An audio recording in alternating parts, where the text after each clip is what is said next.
Oh hey, I'm glad you're here. I learned a lot growing up in my father's video store. Wild Beasts taught me that a zoo and PCP aren't a good mix. The Addiction taught me to stay away from New York City. Class of 1999 taught me about the evils of Android educators, which now, seeing my daughter taught over Zoom, seems to be with its own horrific merits. Teachers are very important, and as an educator, or ex-educator I guess, of course I feel this way. You can have information given to you, but without a person to sculpt that information with a relatable application, it just seems otherworldly. Today's episode features not one but two people who champion films in a variety of ways. One of which is they educate, often in an entertaining way. At the time of this recording, their new podcast was a secret, but it has since started, and you can find Colors of the Dark wherever you get your podcasts. That's right, Colors of the Dark, from Fangoria, I believe. So let's get to the show. The film is After Midnight, the guests are educators, and this is VH Us.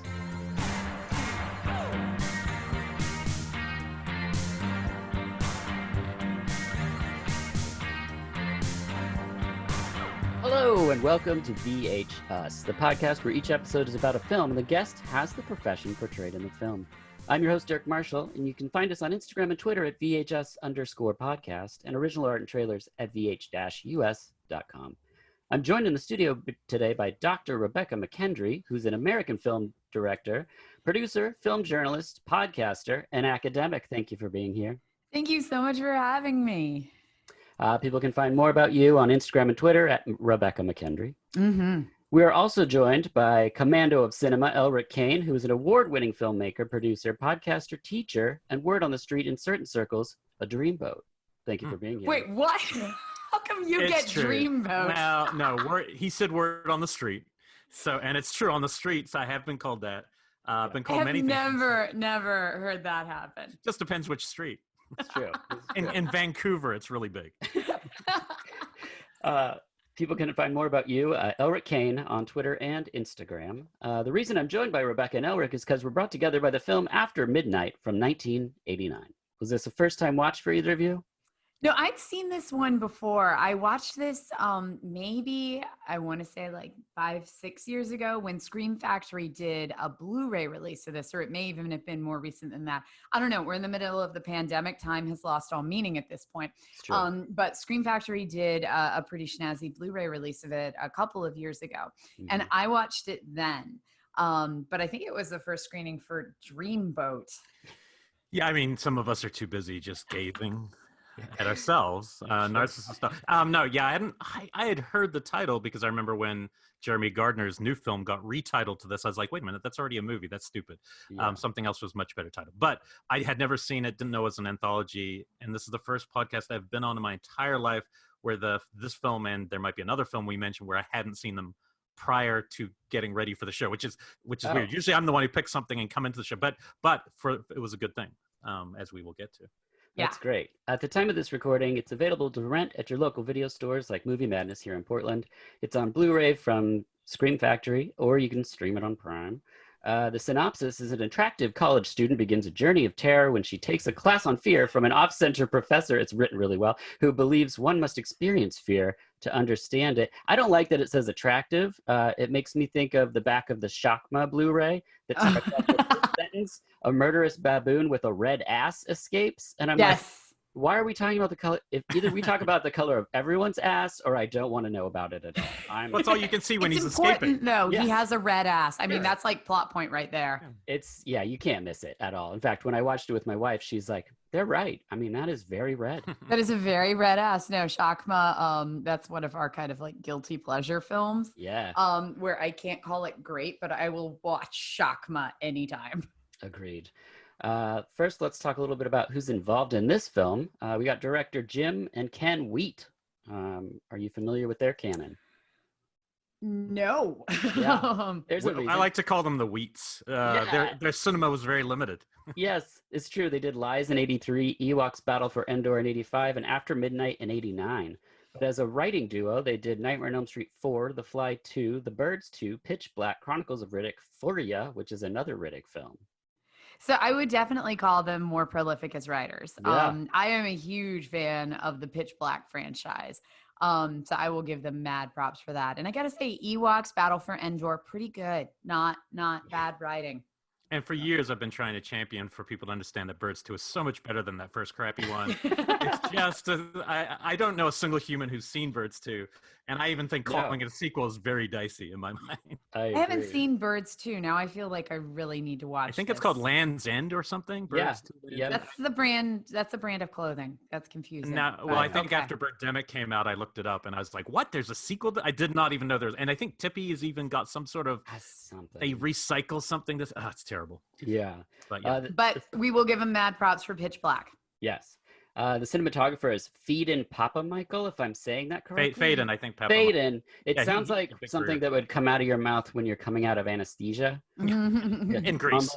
Phaedon Papa Michael. Or at the beginning of Laverne and Shirley, where they're like, Shamizel, Papa Michael. Like, just kind of he had a big career. I'm trying to, his name is very familiar to me, but I can't, without looking it up, remember what he did. Well, I have it here for you. Strip to Kill 2, Prayer for the Roller Boys, Poison Ivy, Cool Runnings, Biodome, Mouse Hunt, Patch Adams, $1 Million Hotel, Walk the Line, 310 to Yuma, and Ford versus Ferrari. Oh, he definitely had some good ones in there. Yeah, $1 Million Motel is like a total, I love that one so much, and it gets completely forgotten in like the 90s. Which one? $1 Million Motel? $1 Million Hotel. It was like a murder mystery. The Wim Wenders one sit in with Mel Gibson. Had Bono in it. Yeah. Good soundtrack. Yeah, I really liked that one a lot. But I mean, he did Prayer for the Roller Boys. Yeah. I don't know. I'll also call a guilty pleasure. That's like Haim and Arquette at their Haimiest. Wait, there's a lot of guilt going on so far. This episode started with lots of omissions. Yes. 3 editors. We've got Philip Linson. Oh, that's never a good sign. Yeah, they worked on Brain Scan. We got Quinny Martin Jr., which is like the youngest name next to maybe Babyface, I think. Quinny Martin Jr. Yeah, that's pretty and then Carrie Coughlin. Quinny just did a little bit of television, and Carrie Coughlin did Purple People Eater in '88. If you've seen that. I've monstrosity. sung the song many times. He was a one-eyed, one-horned, flying purple people eater. Watch the trailer. It is okay. It's something. A lot of TV, including 2019's Shepherd, the story of a Jewish dog. Yeah, the tagline for that is "Oy vey, life is rough." Wow, that's not really it. I'm kidding. But I would have gone with it. I know everyone's like, I believe it. Yeah, we'll skip talking about actors and just do it on the fly as we go through the film. So let's press play on After Midnight.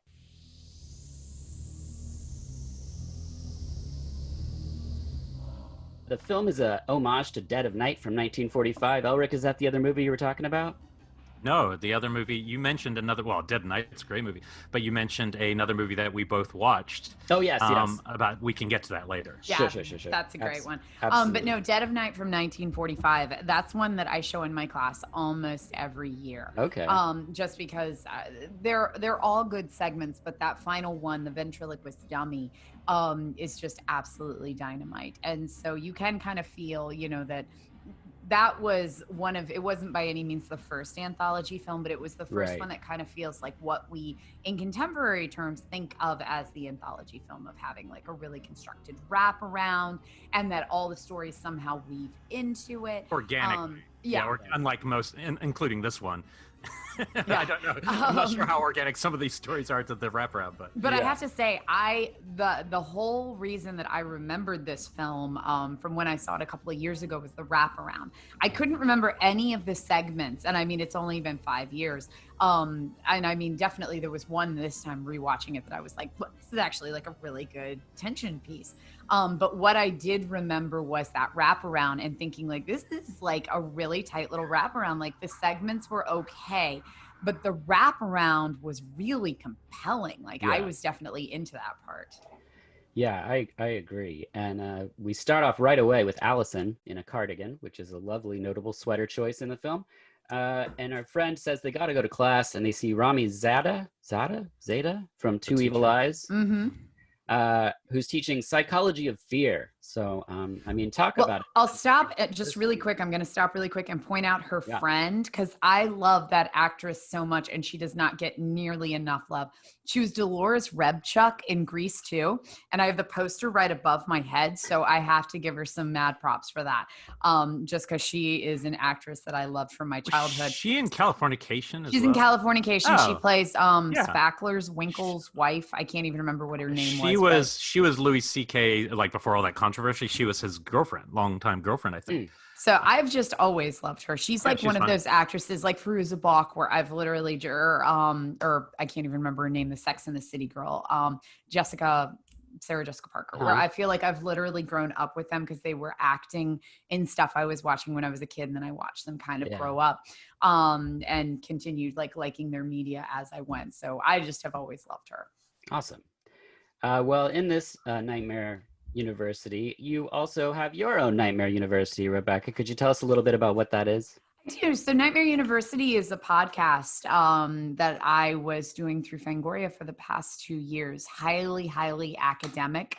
Look at horror films, subgenres, historical time periods, franchises, and so they function as like little university lectures. It's kind of a very small snippet of what I do in my actual horror classes at USC. Got it. So she actually coined the term elevated horror. So if you want to at her, you can thank her on Twitter, however you want to phrase it. I actually speak out against the term elevated horror in many episodes. I'm very against that term. All right, PhD. Bullshit. Well, this scene has a very elevated moment where Russ, the guy sitting in front of the class, says no fucking books, and he actually looks related to the teacher. I think if you look at their like facial structures, I was like, what's happening here? This is Ed Monahan, who became the fight coordinator for Batman Forever. Oh wow! Yeah, he didn't have a big career in front of the screen, but then he got that going on. The teacher asks, "What frightens you?" So I have to ask Elric and Rebekah, what frightens you? That's a great question. I mean, death, but I think that's kind of just a given. Well, we live in a hellscape right now, so I know, right? Apocalypse, fighting for water in California. Yeah, there's many things. Yeah. But on kind of the most base, I'm not real fond of centipedes. I love spiders. What? I thought you're insect. Like I thought you loved. Oh, I love insects, but I've always had kind of a fear. Centipedes are the ones that, like, if I lift up my shoe and a centipede crawls out. Whereas if a spider, regardless of the size, I'm immediately like, oh, hey, buddy, let's get you back outside. With centipedes, I shriek first, and then I'm like, okay, I feel bad killing it. Was that the Nightmare on Elm Street original centipede, right? That's the image I first remember seeing. No. Deep cut. I go Japanese, centipede terror, or maybe. But that was the right insect, right? In that original advertising? The one that crawls out of her mouth. That was actually, so there are these, there's a couple of different types of giant centipedes. And I think that's what like started my fear. When I was a kid, I was in the South visiting, like deep in the hills of Appalachia. I'm from Appalachia, but you go like 300 miles south and you're deep in the coal mining country. And I remember I left my kids outside one night while visiting my aunt and uncle. And the next day I went to put my sneakers on and I got bit on the toe by this giant fucking centipede that was in there. It was massive. And it's my memory, but I remember it being like 6 inches long. And it wasn't like the quick ones that I see here in LA where they're like kind of quick and ghost like it had like undulating legs. And since then they've always been the one that like I'm kind of freaked out by first. But when I lived in New York, my apartment was infested with them. I didn't have roaches. I had centipedes in New York City. It was insane. And there was actually one day I was coming home from work and there was a centipede sitting on the stairs eating a roach. And I was like, and this is my apartment. I only lasted there 1 year, but yeah. So I still have my centipede fear. Or just, we'll call it like a shriek, a gut reaction that I then have to kind of correct. So. Elric, centipedes for you too?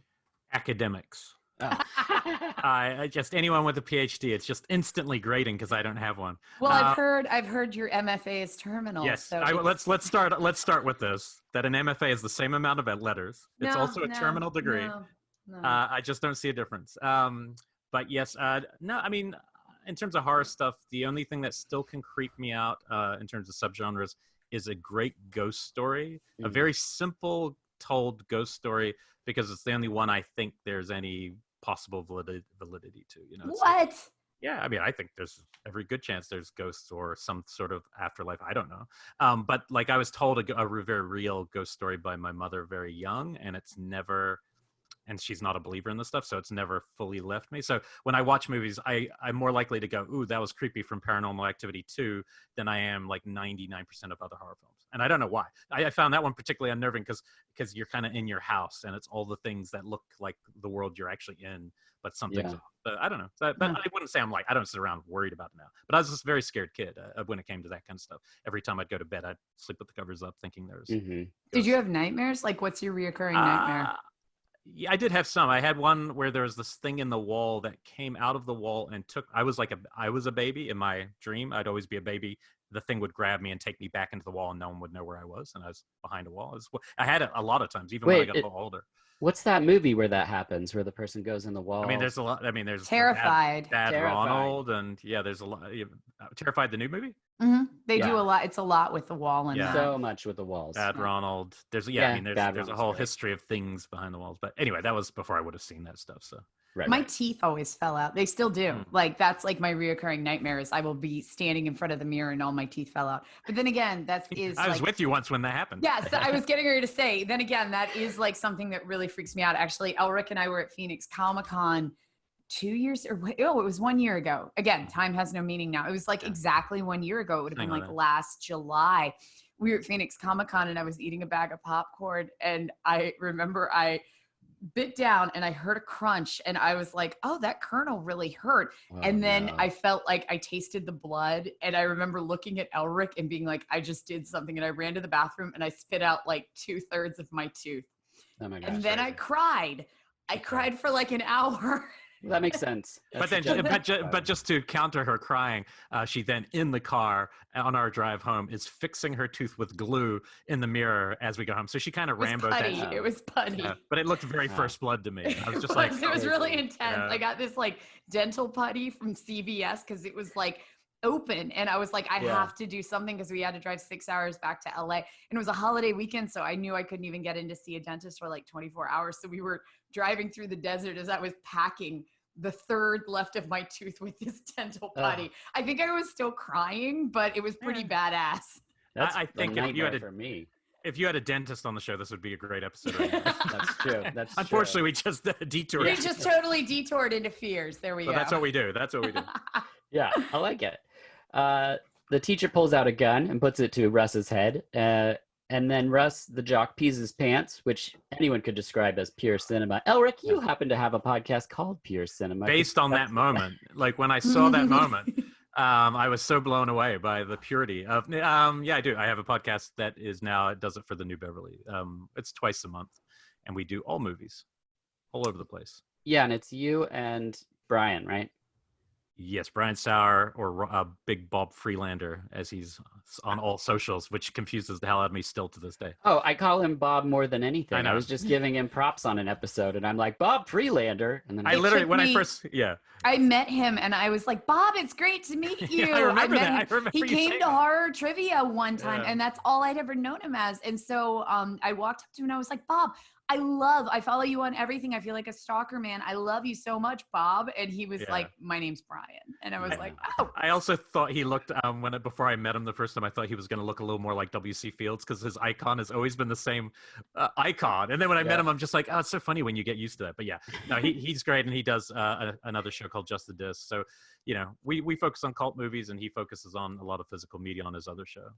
And in your podcast, since you've now spoken directly with Quentin Tarantino and he listens, do you feel a pressure to make sure you get things correct? Like, do you hear his voice in the back of your head where you When it was first starting, we were certainly worried because we'd already been on for a couple of years. Yeah. So we were pretty well doing our thing. So that was a little strange. And then the first interaction with him was very nerve-wracking, and you don't know how you're going because you're talking to somebody. It's rare that Becca and I would say, meet people who have seen a lot more movies than us. Especially, I mean, I've been Mhm. doing consuming movies my whole life, Yeah. but that was the first time I talked to probably anyone in my entire life, to be honest, where I was like, oh, I've seen probably 65% of what you've seen, and I Yeah. have never had this, but it was still fun. But the second time we did it, he because we didn't know if he listened, he let slip that he's like, oh yeah, I was falling asleep listening to you guys the other night, and blah blah, and then I kind of woke up, and then I was like jumping, and I'm listening to him going, wait a minute, he's literally sitting around his house listening to our show, falling asleep, and that changed the dynamic, because then it didn't feel weird, it didn't feel like we're lesser, we just started having a fun conversation. But we haven't spoken for a while. He's been very busy man, but it was fun. It was a lot of fun. Well, that's one thing I really liked, having listened to your podcasts over the years, is that the conversations always seem celebratory about cinema, and not about like knowing more than somebody else, or being, someone being less than because you've seen, whatever. It's the most important part of this. Like, talk down to people and celebrate everything. Highbrow, lowbrow. Elric and I, that's kind of one of the things that really kind of brought us together as co-hosts for so long, is that we both kind of have the same attitude of there is no bad cinema. Whatever movie I may watch and go, that just didn't hit for me, that's somebody else's favorite. Right. We always say Microwave Massacre. Microwave Massacre is the one that we were both like, that did not work for either of us. Yeah. But somebody has that poster hanging up above their bed. Yeah. So somebody right now is making love to their wife under that poster, and good luck to that person wherever you are in Cork, Ireland. Massacre. But yeah, we always are aware of that, because even, I mean, Elric and I have drastically different tastes in the movies that I consider to be drastic. Not drastic. We both have a great appreciation for everything from kind of the cheapest shot on video movies you can find, all the way up to super highbrow art stuff. And we have a deep appreciation for kind of everything in between. And we both will watch anything. It does not matter what it is. We will watch anything and give it a chance. Got it.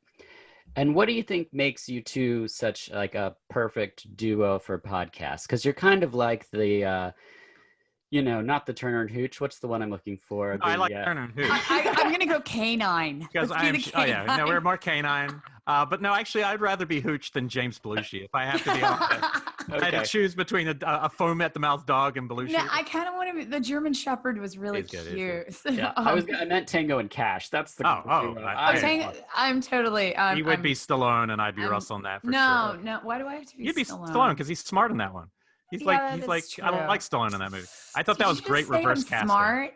I mean, sometimes. I guess if you get to be the dreamboat, I get something. Yeah, it's like Russell's good. I do like that film. I'm a fan of that film. No, and I do think that a lot of it boils. Well, one, we're both very contentious people who like to argue, even if it's over kind of stupid, meticulous shit. We both really enjoy arguing.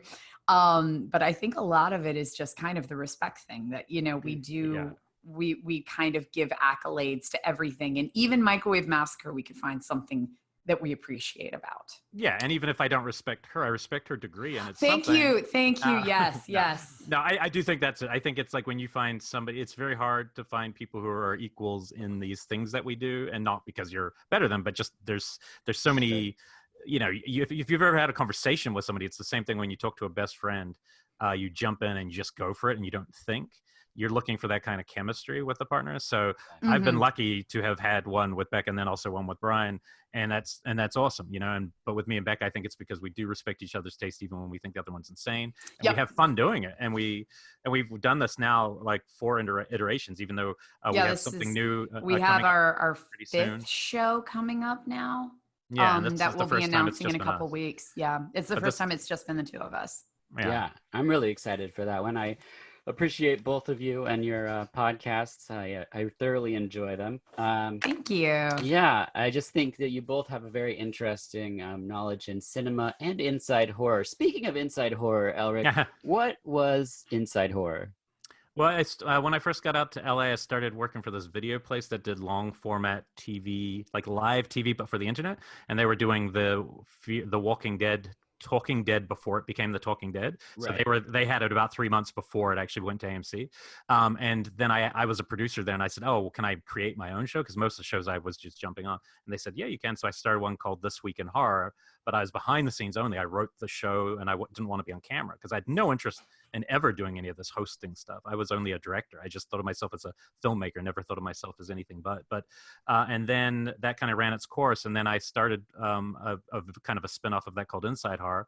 And then when I was looking to add to the group of people doing it, I was like, oh, well, Becca would be pure gold if we could get her, because she was working with Fango, and we didn't know each other that well, and she came over. I'm going to play that for you. Becca would be pure gold. Yeah, over.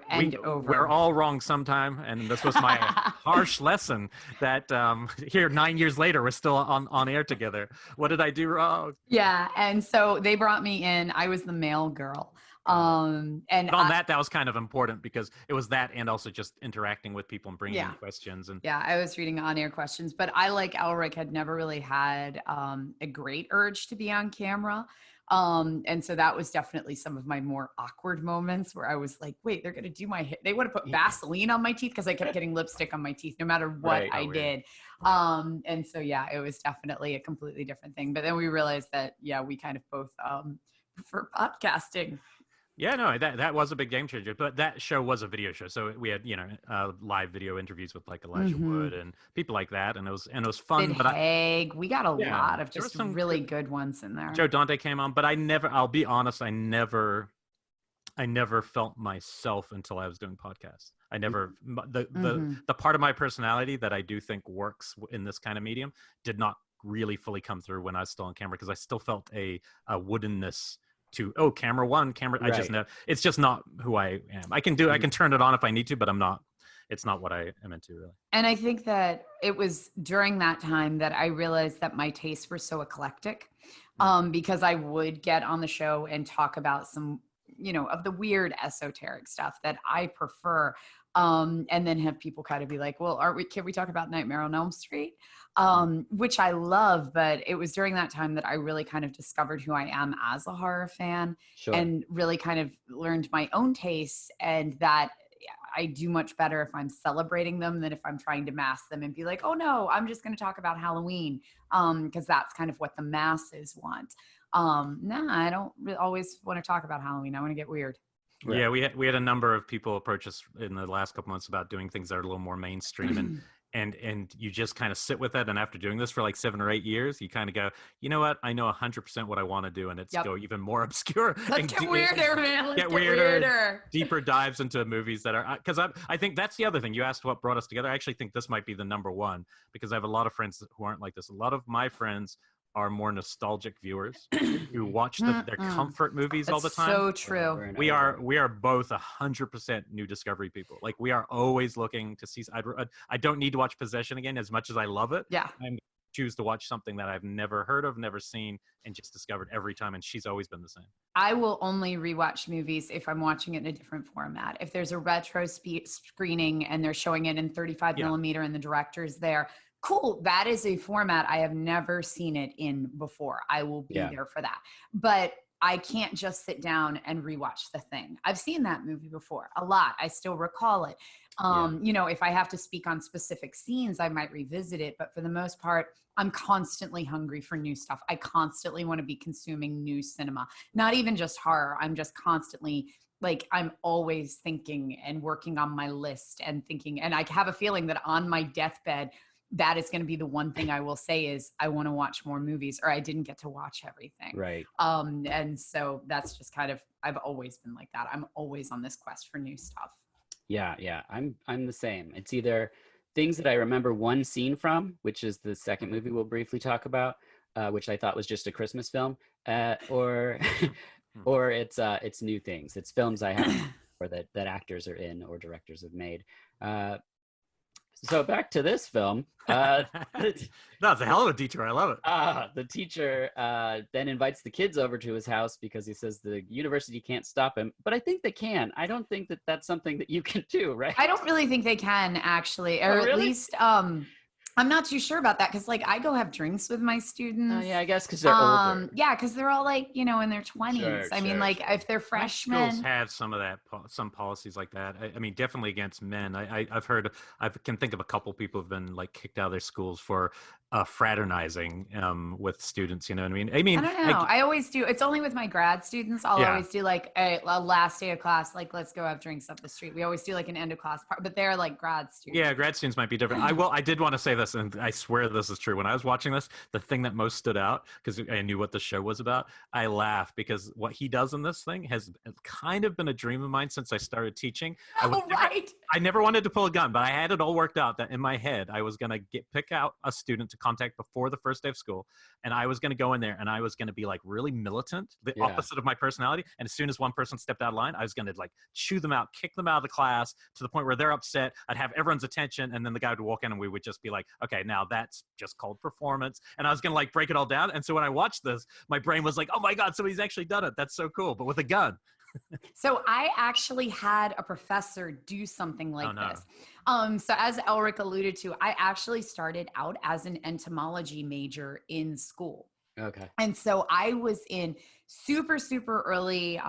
It would have been like my second semester. It was still my freshman year, but I remember it being like later on in the spring. And we had all the doors open, and I was in one of the insect labs. I can't even remember which one. But it was one of the insect labs where we were actually like dissecting insects and looking at different parts. And the professor, it was this massive classroom, so we couldn't see everything that was going on. We were all at lab tables. And the professor started class by saying that she'd seen this bee flying around and she was super allergic to bees. Oh. And if anybody saw it, could we let her know? And then class continued for like a half an hour. We were dissecting something else. And I think we were looking at water beetles that day. And then all of a sudden she went, it stung me, and collapsed. And everybody rushed up. And because I'm allergic to peanuts, I had an EpiPen. So immediately I got it out and I started running at her. And then she was like, stop, guys. I just wanted to do this as an introduction. Next week, we're dissecting honeybees and looking at their venom sacs. And everybody was just like it was like in that where like no one knew what to do. Like for her, it was this elaborate production as like the introduction to class. And for all of us, I had just been about to stab my professor with an EpiPen. So yeah, I don't think she would have ever done that again because we were all like shaking from it. It was the weirdest thing, and I will never forget that class because of it. There's too many rules now to universities and psychology. Like I also did some psych when I was in school, and I was so excited because the stuff in the 70s is so bonkers because none of it had any ethics, and it was so exciting, and you saw all the things you could learn, and then suddenly ethics come in, and now you can't do anything in any of these departments that are all totally neutered, and you realize, okay, it's just not fun anymore. I mean, I know it's safer. I mean, the fact that you have to use trigger words before, like, I refuse at my school to do any warnings before movies. And I know it's going to make me I only do for rape scenes. Yeah. Well, I could see that else. If you have to show that. But I mean, there's some movies where I think to myself, if you know that's coming, it changes your entire how you actually process the movie, you know? For my horror class, like I will if there's like when I get into like some of the rape revenge stuff, like if you're going to show like, hardcore stuff Last like that. House on the Left, I always I'm like, it's violent, but I'm going to give the trigger warning for the rape stuff in it. But yeah, the thing I hear most is animals. If there's animal stuff. I can't watch the animal brutality to begin with. That's a really hard one for me. But you forget what's even in, like, you know, there's something about a warning before a movie that to me has already undone part of the movie because you have now created an expectation. If I tell you I'm about to push play on Cannibal Holocaust, not that I would show that in class, but if I did and I mentioned the turtle, all you're going to be doing is waiting in anticipation, which has changed your relationship to the screen. And I just personally don't like that. If I'm forced to do it, I have yet to be told I'm forced to do it. I've had a couple students say I can't look at this. Like somebody said eyeball trauma recently, they just couldn't, they'll pass out. And I was like, okay, that's a good warning if I know you're going to actually physically not be able to handle it. But you know, I'm not going to think about that otherwise. I'm not going to think naturally like, oh, you might not be able to handle this. So I do think these roles are kind of interesting because there's so many warnings and adjustments that have been made in the last like 15 years. But you know, that's also, we're from a different generation in that sense. And we're not even that old, but I don't know. I feel like if a professor ever pulled out a gun and started pointing it at the students, yeah, it's not kosher in any you signed up for a class called Fear, Psychology of Fear. You know, what were you hoping for? That's true. Well, they all ascend on his house, and then the first story starts. So I'll just open it up now. There's 3 stories. They go back and forth. I mean, they come back to the house. That's our format for the film. And the first one has Mark McClure from Freaky Friday, Superman, Used Cars, Superman 2, Back to the Future 1 through 3. He's got one of those faces that you see it and you're like, oh, he's in like all these 80s movies for sure. And then Nadine Vanderveld, who's in Critters and Munchies, which is pretty amazing. But yeah, and they go to a haunted house essentially. What did you think of this sequence? This one was not my fave. I was a little bored through this one. It had some good suspense moments, but it was basically two people in a haunted house. Yeah. Where it's a prank gone wrong. Bad. I mean, the prank at the end part was cool. Yeah, it's pretty fun. But yeah, that it took a while to get there, and I remember midway going, like this needs to be much quicker. It feels like PG kind of to me.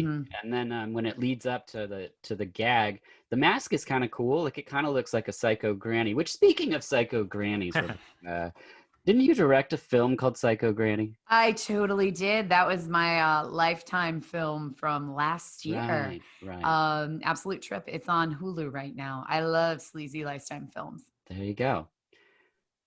And then they're back inside the house. We get a little bit more shots of everyone wearing their sweaters. There's 4 lovely sweaters in this sequence. I believe there's a cardigan and a pullover. Anyway, then we lead on to the next segment, which is the Night on the Town. Yeah. Oh yeah, Night on the Town. This, what's weird about this movie is that the tone between Old Dark House and this one are so different. That one, like you said, is kind of PG, kind of Tales from the Cryptish. This one's like a gritty exploitation movie, rapey guy, wild dogs, and there's some really well filmed stuff in this, like some good action sequences with the dogs. But the first part of it I found kind of like it feels real exploitation, like gritty New York. Group of girls go into the city looking for a club, get lost, end up going into this gas station looking for a phone and meet rapey, weird vagrant dude with a pack of dogs. And after he dies, the dogs get pissed off and chase after him. Which is way more interesting when it's just the dogs. Much better. When he's out of the narrative, it's a better short. But you're right. It really does feel 70s exploitation and where it goes as well. Yeah, when I saw it as a kid, I was like, there's something missing. And there is. This whole section was supposed to end with the dogs on fire leaping out of the warehouse at the girls. Oh, Jesus Christ. Yeah, so instead they just get away. And even my 6-year-old daughter, when I was telling my wife my problem with this sequence, my daughter goes, well, that's a way better ending. And I was like, exactly. That's what they should have shot, but they ran out of money. Exploding dogs, Yeah, that sounds good. That would have been great. No, the third segment was the one for me that was really the good one. And that's the call center one, right? Yep, with Marg Hargitay. And then it also has her husband at the time was the man making the creepy calls. Really? Yeah, Alan Rosenberg. Wow. Yeah. This one was the one that I mentioned at the beginning where I was like, this is a really good tension piece. It really has this level of kind of a Hitchcockian style to it with the setup and the fact that she's broken her leg and she's there by herself with just the security guard, but he's kind of pointless and helpless to begin with. Like it was just a really nice setup. And some of the scares in it were great. Like it felt very Lifetime. It's always got those moments where you're like calling the person and then you realize they're one room over, and it had a lot of those. Yeah, it also has direct homages to, I guess, the Dead of Night film where she's smashing lights in the hallway. I guess that happens in the 54 film, 45. And then you know what? This seems like a great time. Why don't we take a break and hear from our sponsor?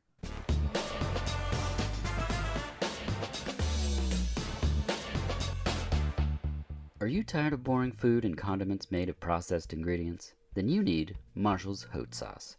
Each small batch is made by Sarah Marshall, who sources from local farmers.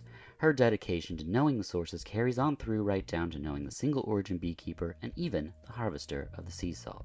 Each sauce is plant-based, gluten-free, and packed with deliciousness. Annual offerings from mild to spicy, being smoked habanero barbecue, red chili lime, serrano ginger lemongrass, and habanero carrot curry. Not to mention a rotating offering of limited edition sauces like Whiskey Smoked Ghost, Caramelized Scorpion Ghost, Volcano Sparkle, and even a collaboration with the Heatonist Bird's Eye Charred Chive Dulce. There's always something new and delicious. Just head on over to marshallshotsauce.com. That's Marshall's HAUTESAUCE.com. When checking out, enter VHUS in promo code for 20% off. That's VHUS at checkout for 20% off. And now, back to the show.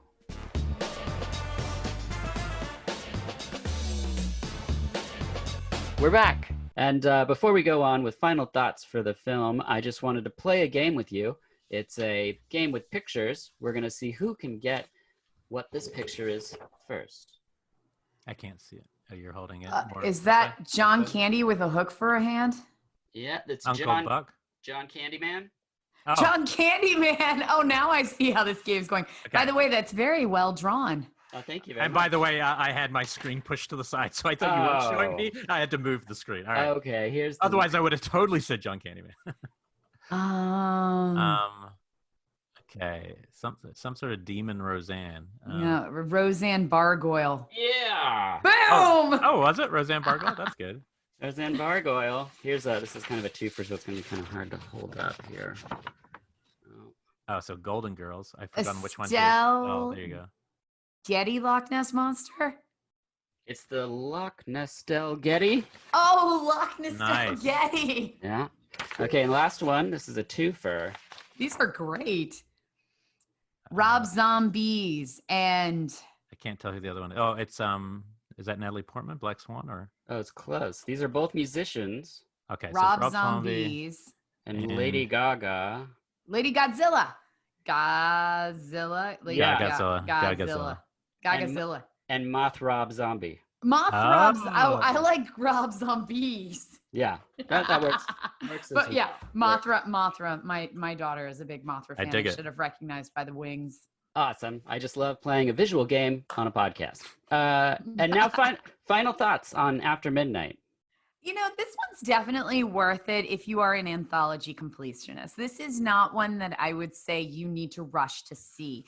But that said, as far as the anthologies go, it's got a cool wraparound, and it does have at least one really, really tight segment. So if anthologies are your jam, I would say don't miss this one.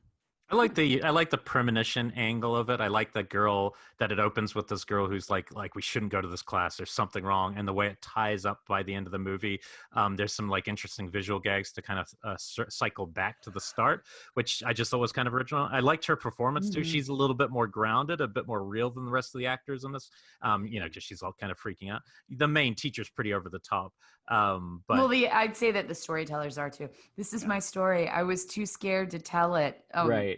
Yeah. It's very kind of over the top. Yeah, there's a documentary, or not, interview on the Blu-ray with Gillian McWhirter, I think is her name. And she does the pose of the reaching through the clock that's on the cover of the movie. Oh, yeah. Like, people ask me, and I do the pose, and I'm like, who's asking? I haven't met anyone that's even seen this movie. No. That's Famous really funny. pose. But I love that that's out there, because it's like, even in something that's as underseen as After Midnight, there's fans that are like, will you do the pose? Always fans for something. I think if something was made in the 80s, yeah, especially if it was made in the 80s, I think there's not a single film in the 80s, if it got seen theatrically or on VHS, that won't have found some sort of base, even if it's total outsider. Yeah. Well, in the first time ever in the history of this podcast, we're going to add a second film to the conversation and talk about Fortress. I loved Fortress. Yeah. I watched this afternoon. This is one that had been on my list for a long time. Just like I said, I keep this ever growing list of like everything weird or esoteric or super niche or, kind of hidden gems that I'm always looking for. And so I had this on there for a long time. But this is one that neither Elric nor I had seen before. It's hard to see. But yeah, Elric, when we chatted a couple of days ago, you were like, oh shit, I loved this movie. Well, yeah, and I feel loved the it same. about 10 minutes in. I was like, oh shit, it's this kind of movie. Yeah. Like it starts as a kind of a farmhand. I was thinking Wake and Fright at the start, but like, a Rachel Ward playing a young school teacher for this kind of farm community in Australia, so very remote. And she gets to the schoolhouse and you got this little room full of all these little kids of different ages, and then just people wearing masks. I mean, literally all I could think of is like, oh my God, this would be the perfect double feature with You're Next. Because A, the masks are the same, but B, the little brunette could grow up to be the Sharni Vincent character. It could be a shared universe because she lived through something to become a badass. And I was like, this is the movie. That. No, this movie was so fun. It really it kept getting better as So it went. it was, yeah, it definitely kept improving. But for me, it was this weird mix of a whole bunch of movies where if you'd pitched it as this, I would be like, this sounds awful, but it was brilliant. Like it had this Lord of the Flies angle big time. where the kids were starting to break down. It had this Goonies angle where the kids were all kind of banding together to fight these guys. And it kept playing this really triumphant kind of like Goonies music. Like the soundtrack felt very Goonies to me. Really good. But then at the same time, it felt exploitation because there are like threats of gang rape going on the entire time. And the violence is about intense. sexuality, which I thought was really well done. Like Yeah. a 12-year-old boy looking at his teacher, but then looking shyly away and her acknowledging it. Like that's really good, simple drama. So it just had a lot. And the guy, I looked him up. He did Dark Age, which is another I love Dark good Age. Australian film. I just got that one. It's really, I like Dark Age. With John Jarrett's in it. So Arch Nicholson's his name. So I didn't know much about him, but as soon as I saw that, I was like, oh, okay, no wonder this is so well made. The water sequences, like I just kept turning to my wife and being like, are you seeing this? And she's doesn't watch movies that much. She's usually on a laptop, but she's like, yeah, they're swimming. And I was like, no, like they're so big scope, like, and those were clearly sets. Like this movie had money behind it. This is not like some of the cheaper exploitation stuff, which I love dearly. But this felt like a big budget film. And it was a HBO film that showed on HBO. So that's what I initially saw. It wasn't in my dad's video store. It was just an image of the short sequence in the Santa mask. And so I was like, I've got to find this Australian Santa movie. And then I looked everywhere, and of course that doesn't exist. So and then somebody was like, Fortress. And I was like, oh my God. And then I chased it down and bought it. I did say to Becca after watching this, because at first I was like, well, neither of these movies are very much like our actual jobs. But then what I liked about this one is I said to her afterwards, you know what, this is actually feeling very much like a job we both currently have, which is being stay-at-home parents of little kids who are trying to learn, because it's crazy. It's bonkers. And every day feels like you've just defeated the gang rapists. Oh my God. And, hey, we learned something. And having two different ages at the same time and having them constantly quarreling. I felt that because I have a 4-year-old and a 7-year-old right now, and they love-hate each other. Like they will play together copacetically for about 30 minutes before somebody pinches somebody, and then it's, Mom, they pinched me, I'm gonna kick him, and boom, and then somebody's bleeding, and that's my day. And so sitting down, and like when she was in the classroom, and it was like, shut up, Toby. No, you go to hell, Michael. And I was like, oh my God, this is so. That was the part. That was where the part we are right now. Yeah. So it actually kind of worked out. Like I was like, no, this is actually a pretty good. I do want to add though, and I said this to Becca when she was telling me about your show. The first thing I said is I had just rewatched Urban Legend 2 for the first time in 20 years. When that movie came out, I hated it. Like I thought the first one was passable, but I was kind of over that type of horror. I watched the second one a couple weeks ago and thought it was fantastic. Like I had so much fun. It's like a giallo, really close to an Italian giallo. But what really blew me away, it is the closest to what I do I've ever seen on screen. Because there is a film teacher, you know, the annoying guy from Die Hard, the guy who works with the guy's wife and he's always hitting on her. And he's that guy is playing the main film professor at the school.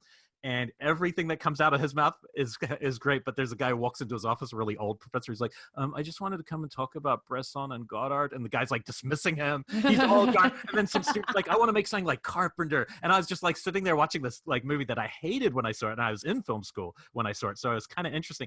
It's probably the best film I've ever seen about film school. Like, I'm not kidding. I was shocked how apt it was. It's not obscure enough, again, to talk about on a show like this in some ways, but it was kind of fun to see something that kind of held up in a way that I wasn't expecting. But it really does get close, because film school is different from teaching. I think teaching very much isn't just like teaching or teaching at a university, because there's a practical side and a theoretical side. Yes. And they're different. You know, the practical has a lot of other it's much more like movie making. Spend so much time in meetings. We spend so much time in curriculum development, in track head meetings, in class. So the first time ever for your show, we've now mentioned 3 movies. And what's a track head meeting for anyone listening? So that's where we meet with the track head, and they sit us down and discuss how the students progress specifically along the course as they move from freshmen to seniors. Oh, okay. Or in grad school, because I'm mostly grad school over their 3-year course. And it's the idea of okay, well, if this is what we're teaching during freshman year, how are we constantly building on these tenets? And, you know, showing up in film class and being like, okay, and today we're going to watch, you know, Cannibal Holocaust or whatever. That's the fun part. But then there is behind the scenes politics and academics and people arguing over whether, you know, we should be doing more contemporary cinema or they need to learn the classics because they've never seen Godard and Yeah, we stuff need more like slasher that. films set in college. There's another good one, Emina Barr's movie Thesis, which is Thesis still is great. underseen. That's another Yeah. one that touches on this kind of Thesis. world pretty well, but it's still hard to get that film for That some one's a reason. hard one. Yeah. Yeah, but it's a good Right. movie. But it's true. Yeah. So Becca's at a major school, major university with a huge program, and I am the track head, but at a tiny school. So like What school is that? It's had lots of names. Should we go back in history? It was called Relativity School, based on Relativity Media. They helped start a school. Yeah. Then they went under, and then the school changed its name to Studio School, and then this year changed it to Hutchin College in Studio, LA, or Hutchin College LA, which has just been a lot to. But I've been there for a couple years, all those iterations. But but it's still fun because when it's a small school, you can kind of take some of the things you like from other places and try them out quicker. But there's obviously lots of other bumps when you're in the Yeah, school. I will say that's one of the nice things. Like if I want to create my own class at USC, that's like a 3-year process of how does it fit into the grand curriculum, getting funding for it, getting it approved by like 12 different people who are above me all the way up to the dean. Yeah. And then, then you have to craft the syllabus and that has to be approved by 12 different people above me all the way up to the dean. And so creating a class is a whole thing. It's studio school because I've moonlit there a couple of times. I go to Elric and I say, I want to teach a class on exploitation cinema. And next semester, I'm teaching a class on exploitation cinema. That's awesome. As long as there's a course code, you can change the content. But no. So they all have their different challenges. I've been to big school. I've taught at big schools and low schools, and they're all they all have it's funny. They almost all have the same problems because schools and students always have the same problems, and it's always financial and time, and so you start to realize it's all the same. It makes it a little easier. Well, Dreamboat and Pure Gold, I sadly have to end the episode because we're out of time. Yeah, but thank you both so much for taking the time. Thank you for watching. Thank you so much for having us on. Absolutely. And once again, when does the new podcast launch? The 5th one? We should be announcing within a couple of weeks. Okay, I will say possibly even singular week. This will come out in November. So yeah. Oh, excellent. Oh, this will come out in November. Then we'll already be on. It would be out. Okay, cool. I'll add it to the intro. Yeah. Excellent. Cool. Thank you so much. Thank you. Yeah, it was a lot of fun. Thanks.